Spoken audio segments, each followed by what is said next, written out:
আসসালামু আলাইকুম। কথা নাহিয়ান আমন্ত্রণ জানাচ্ছি এনটিভির মধ্যাহ্নের খবরে। দেশজুড়ে নিপীড়ন আর হামলা মামলার প্রতিবাদে রাজধানীর বিভিন্ন স্থানে পৃথক প্রতিবাদ সমাবেশ চলছে। রাজধানী ধানমন্ডির আবাহনী মাঠ সংলগ্ন এলাকায় বিক্ষোভ ও প্রতিবাদ করছে নিপীড়ন বিরোধী শিল্পী সমাজ। বৃষ্টিতে ভিজে শিল্পীরা প্রতিবাদী গান, অভিনয়, আবৃত্তির মধ্য দিয়ে দেশজুড়ে বৈষম্য বিরোধী শিক্ষার্থীদের নিপীড়ন আর নির্যাতনের নানান চিত্র তুলে ধরছেন। সারা দেশে শিক্ষার্থীদের বিরুদ্ধে মামলা দায়ের করা হচ্ছে অভিযোগ করে তারা বলেন, সব হত্যাকাণ্ডের নিরপেক্ষ বিচার করতে হবে। কোটা সংস্কার আন্দোলন ঘিরে শিক্ষার্থী নিহত আহত হওয়ার ঘটনায় জড়িতদের দৃষ্টান্তমূলক শাস্তির দাবি জানিয়েছেন কবি লেখকরা। সকালে রাজধানীর বাংলা মোটর এলাকায় বিশ্ব সাহিত্য কেন্দ্রের সামনে অবস্থান নিয়ে বিক্ষুব্ধ কবি লেখক সমাজের ব্যানারে বিক্ষোভ করেন তারা। আন্দোলন দমন মেনে নেওয়া হবে না বলেও হুঁশিয়ারি দেয় তারা।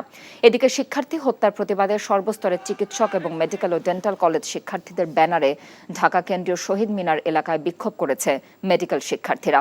দেশজুড়ে শিক্ষার্থী নিপীড়ন আর মামলা হামলার প্রতিবাদ জানিয়ে তারা বলেন, সরকার এর দায় এড়াতে পারেন না।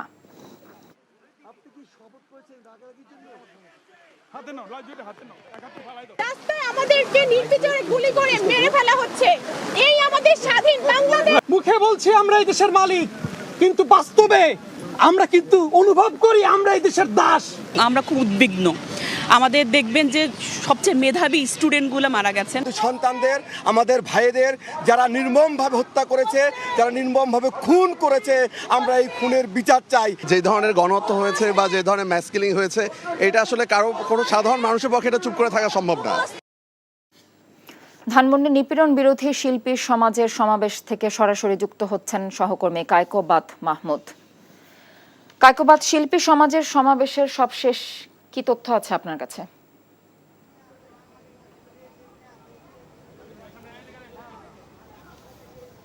কথা এখানে কিন্তু আমি ধানমন্ডি আবাহনী মাঠের সামনে আছে, আর এখানে তাদের প্রোগ্রামটি শুরু হওয়ার কথা ছিল। নিপীড়ন বিরোধী শিল্পী সমাজের সাথে সাধারণ জনতা, তাদের প্রোগ্রামটি ছিল কিন্তু 11টার সময় তাদের অনুষ্ঠানটি, প্রতিবাদ কর্মসূচিটি।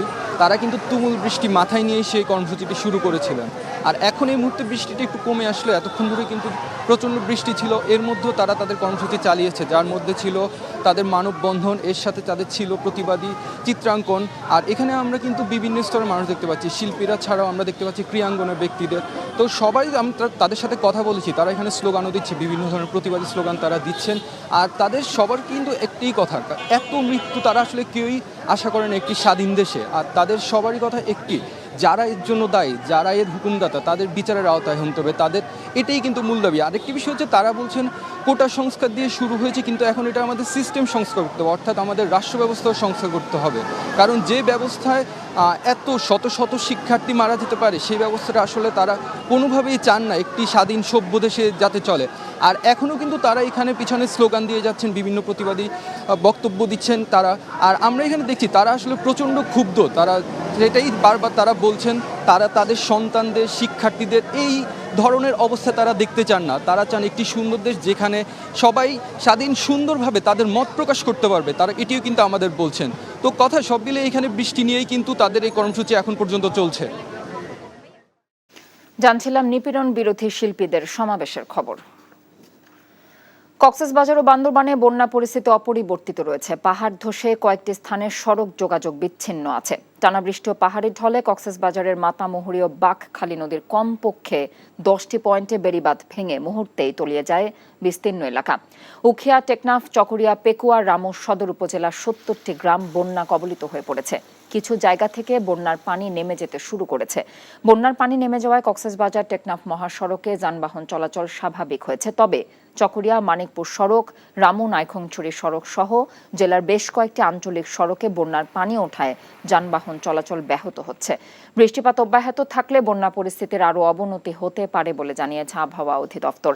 এদিকে বান্দরবানে কয়েকদিনের টানা বর্ষণে নাইখংছড়িতে ঘুমধুম তুমুব্রু সীমান্তবর্তী এলাকায় 5টি গ্রাম প্লাবিত হয়েছে। এতে দুর্ভোগে রয়েছে বানভাসীরা। বৃষ্টিতে পাহাড় ধসে বান্দরবানের সঙ্গে থানচি উপজেলার সড়ক যোগাযোগ বিচ্ছিন্ন রয়েছে। কক্সবাজারের বন্যা পরিস্থিতির খবর জানতে যাচ্ছে সহকর্মী ইকরাম চৌধুরী টিপুর কাছে। টিপু, জেলার বন্যার সার্বিক পরিস্থিতি আপনি কেমন দেখছেন? বন্যা পরিস্থিতির কিছুটা উন্নতি হলেও জেলার বেশ কিছু নিচু এলাকায় কিন্তু এখনো পানি রয়ে গেছে এবং আপনার কক্সবাজার সদর, রামু এবং পেকুয়াতেই যে সব নিচু এলাকা আছে, নিচু ইউনিয়ন আছে, ওই ইউনিয়নে এখন মারাত্মক জলাবদ্ধতা এবং প্লাবিত অবস্থায় আছে। ওখানকার প্রায় মানুষের দুর্ভোগের কোনো শেষ নেই।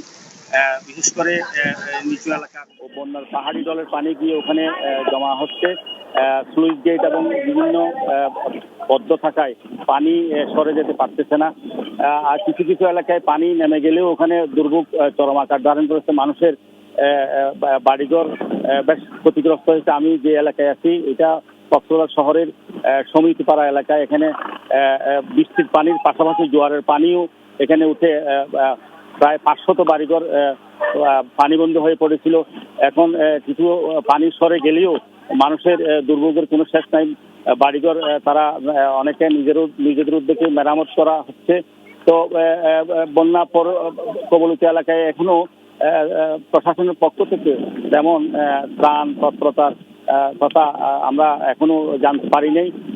প্রশাসনের পক্ষ থেকে বলা হচ্ছে যে বন্যার পানি নেমে গেলে ক্ষয়ক্ষতি নিরূপণের পরিপ্রেক্ষিতে তারা তালিকা প্রণয়ন করে তাদেরকে পর্যাপ্ত সহযোগিতা করা হবে বলে আমাদেরকে জানিয়েছেন। কথা কক্সবাজার থেকে জানছিলাম বন্যার সর্বশেষ খবর। একটু বৃষ্টি হলে চট্টগ্রামে তৈরি হয় জলাবদ্ধতা। এতে চরম ভোগান্তিতে পড়তে হয় সাধারণ মানুষকে। কয়েকদিনের টানা বর্ষণে তলিয়ে গেছে চট্টগ্রাম নগরীর বেশিরভাগ এলাকা। এই বিষয়ে জানাতে যাচ্ছে সহকর্মী আরিজ আহমেদের কাছে। আরিজ, চট্টগ্রাম নগরীর জলাবদ্ধতার কি চিত্র দেখছেন আপনি?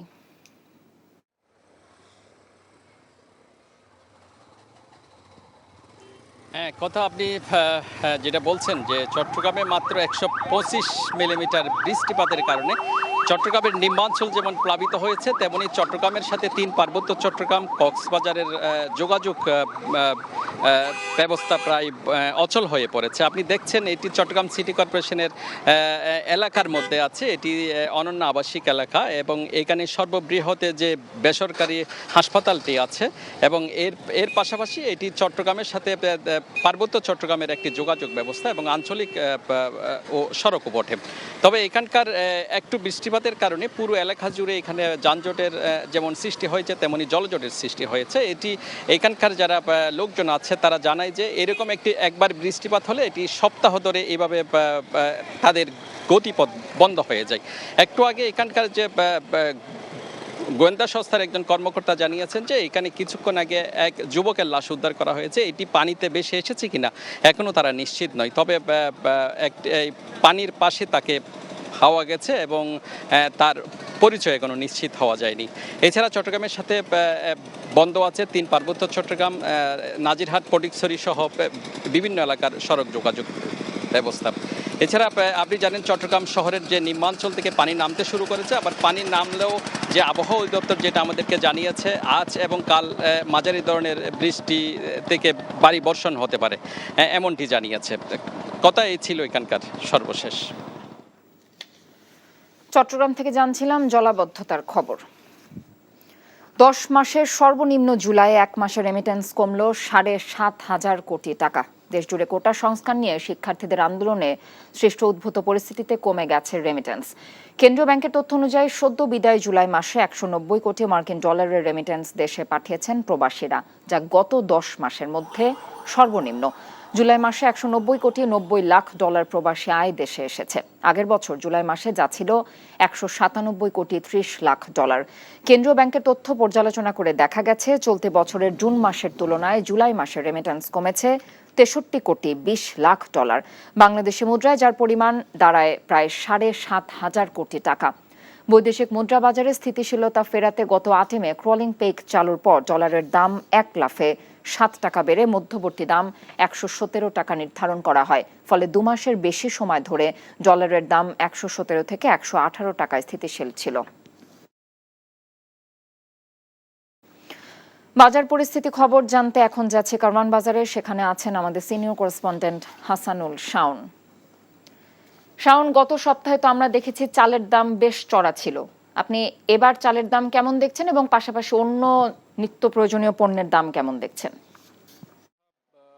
আসলে সকাল থেকেই ঢাকায় বিভিন্ন এলাকায় মুষলধারে বৃষ্টি হচ্ছে, সেই জন্য কিন্তু বাজারে আসলে ক্রেতার সংখ্যা একদমই কম।